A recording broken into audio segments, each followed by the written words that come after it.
Good morning po mga guys. Tuloy lang po yung trabaho namin araw ng Thursday. So, yan po, hinakabit na nila yung flashing board. So, continuous yung pag-retouch sa mga pinagdaanan ng welding. So, ito sa front view.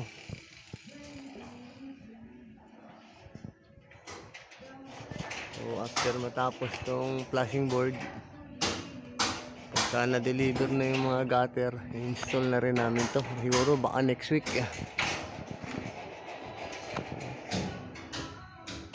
Pina-priority namin matapos to kasi lilipat kami dun sa kabila, extension canopy. Tapos may hallway pa.